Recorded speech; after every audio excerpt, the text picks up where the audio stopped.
Lyon. All right, so we're diving into your notes on Lyon top 5 picks, right? 5 must-sees in Lyon.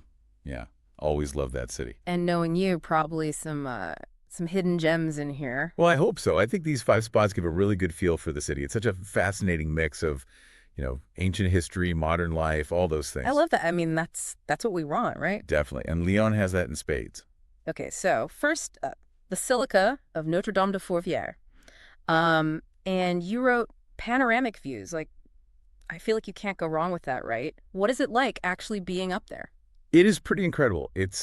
You're on this hilltop, right? And you see the entire city just like out before you, like a tapestry or something.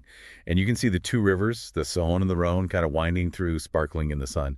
But the thing is, the location isn't just about, well, pretty views. It's really about Lyon's history. Yeah. Back in Roman times, it was a strategic point. Oh, Oh, yeah. It was essential to defending the city. And even today, you get this sense of standing on the shoulders of like centuries of history. yeah. Yeah, a history lesson with a view. I love it. You've convinced me that's going on my list. It's worth it. Okay, speaking of amazing architecture, next up we have Vieux Lyon, which is Old Town. And you've got, you mentioned cobblestone streets and medieval architecture. It sounds so charming. It really is. It's like taking a step back in time. It's a UNESCO World Heritage site, and for good reason. You'll see influences of Gothic architecture, Renaissance periods, Oh, wow. but the real treasures, at least for me, are the traboules. Or traboules. What are those? They're these like hidden passageways, almost like secret tunnels that connect the buildings and streets. They used to be used by silk workers back in the day to transport their fabrics quickly and discreetly. You can still find them tucked away down alleyways and courtyards. Oh, that's so cool. I can see why photographers would love it there. Secret passageways, who wouldn't want to photograph that? It's definitely a photographer's paradise. Lots of hidden corners to discover. All right, well, from hidden passageways to masterpieces, our next stop is the Musée des Beaux-Arts, a fine arts museum. And your notes say ancient to modern art.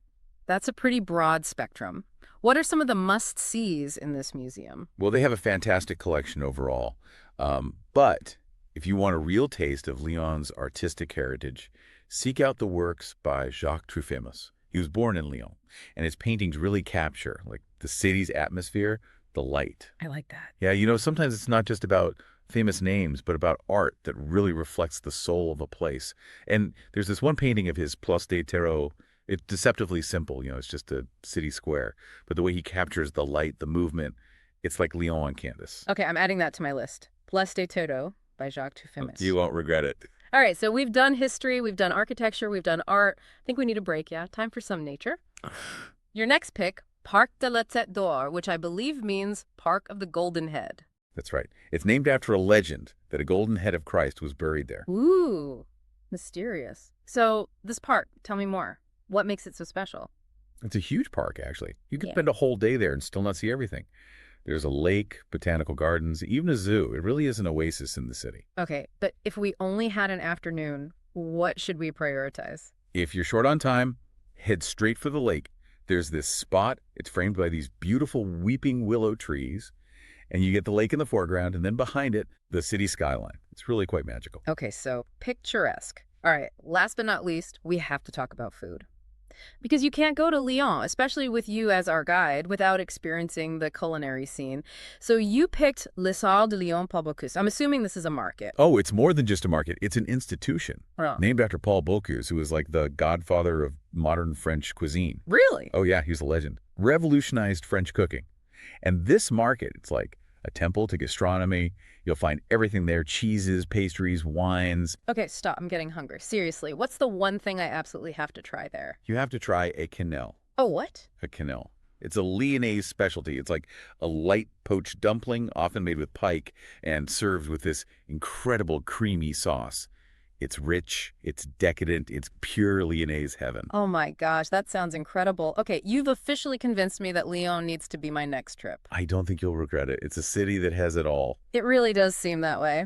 All right, so there you have it. From breathtaking views at the Basilica to the secret traboules of Vieux Lyon to the artistic soul captured in the Musée des Beaux-Arts, a peaceful retreat in Parc de la Tête, and of course the culinary delights at Les Halles de Lyon, Paul Bocuse.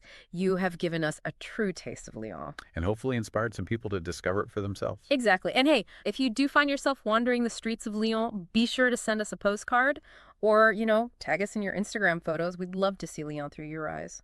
Absolutely. And be sure to try that canal. Oh, I will. Thanks for listening, everyone. Until next time, happy travels.